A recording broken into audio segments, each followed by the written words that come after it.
Hello everybody, welcome back to Wrestling with My Opinion. If this is your first time seeing one of my videos, please hit that subscribe button, ring that notification bell so you can get notified when new content goes up, like the video, and by all means leave some comments down there. I love hearing from folks and I do respond. Today we're going to talk a little bit about Raw and Smackdown. Were there big changes, and if there was, were they effective? Well, my opinion, Raw, much better. Got off to a super fast start.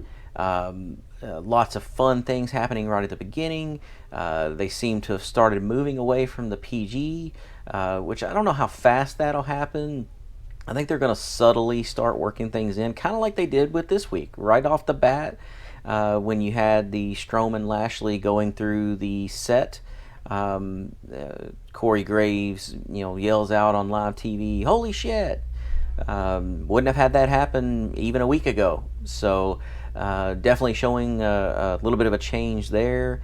You had Mike and Maria Kanellis. Maria drops bitch a couple different times during that promo or interaction. So I mean, they definitely seem to have decided to turn a corner. The reports are that they're doing that because they want to try and retain more of that teenage audience, saying that there's belief that there's a concern within WWE that they're going to lose that audience to AEW. I'm not real sure that they're that concerned with AEW. Now, don't get that twisted. I love AEW, and I think they're going to be great. But I personally feel Vince McMahon's probably not that afraid of them, considering they haven't even hit their first televised show yet, meaning their network televised show on TNT. But I think he'll wait and see how it's going after that happens before he really reacts too heavily to them. I think this is all more driven from the ratings and the attendance being down. I don't think this is driven from a fear of AEW. Now, the changes, of course, that everybody's talking about are Eric Bischoff and Paul Heyman. Heyman, of course, taking over executive director of creative for Raw, and Bischoff in the same position for SmackDown. Did a whole video on that before, but just touching base on that for this week's stuff, they were not in those positions this week. Heyman was there, of course, as an on-air talent. He did take advantage of being there and sat with Vince McMahon, reports are saying, at the gorilla position throughout the show. And I'm sure he was trying to put a bug in Vince's ear and maybe influence. And I think that showed. But Eric Bischoff, on the other hand, there were reports put out there through Twitter and other social media sites that he had missed his flight and there's already problems. Vince is mad at him. Those are untrue. He was never even supposed to be there. This doesn't start until after Extreme Rules. That's partially to allow for him to make the move. He's moving from where he currently lives to Stamford, Connecticut, because he's going to be in office on a daily basis working with them, as well as going to TV. So that was just an untrue report all the way around the board. So if you saw that, don't feed too much into it, or believe it too much, I should say. Now, speaking of those two guys, Heyman, I don't think will have any problem with his creative direction. He's got such a great wrestling mind and how to keep people interested. I don't see that being a problem. His problems were never creatively, they were always financially. So he doesn't have to worry about the finances. He just has to be smart and come up with good ideas, or help the creative team, the writers, make sure that things are going in a direction that will remain interesting.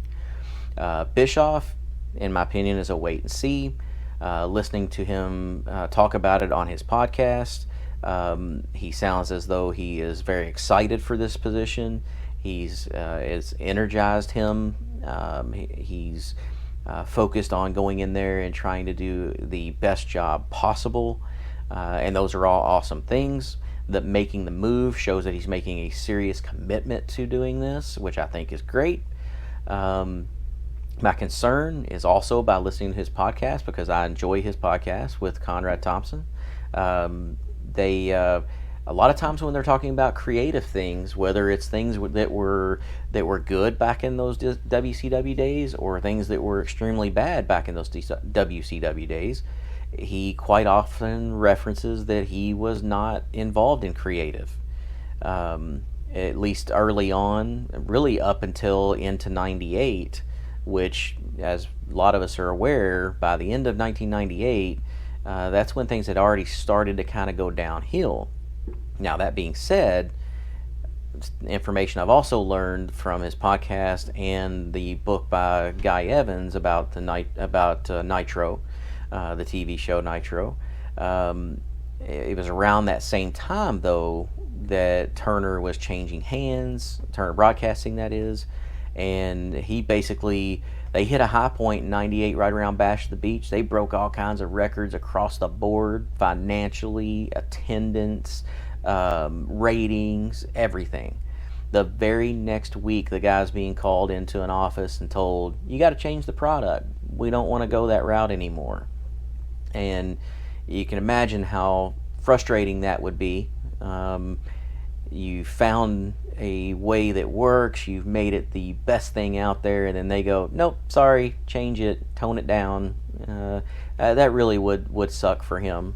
But he, like I said, I think he's a wait and see. He's a little bit of a wild card. I have more confidence now, though, that he's going to do an excellent job.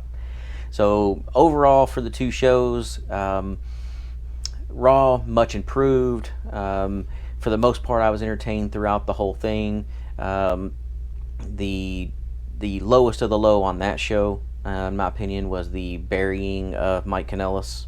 That was ridiculous.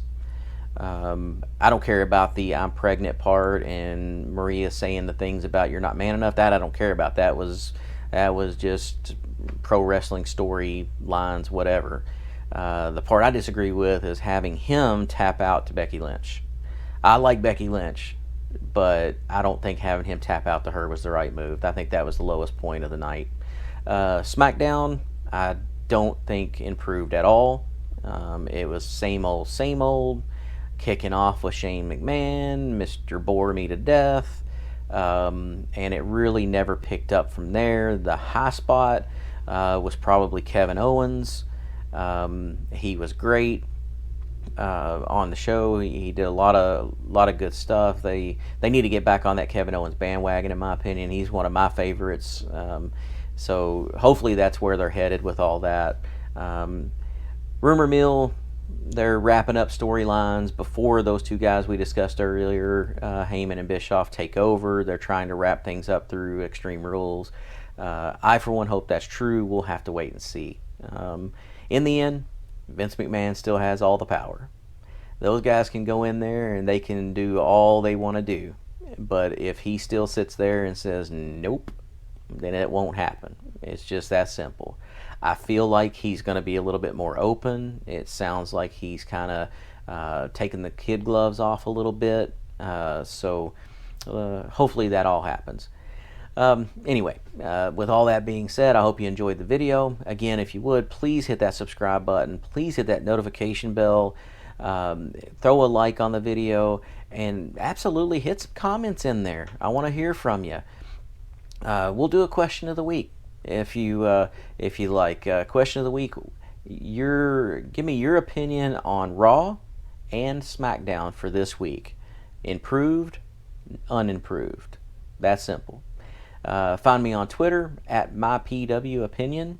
Love to go back and forth on there and chat with us. So there's a whole bunch of us that have a bunch of fun. Jump on there, join in the fun, follow us, and let's just enjoy pro wrestling together.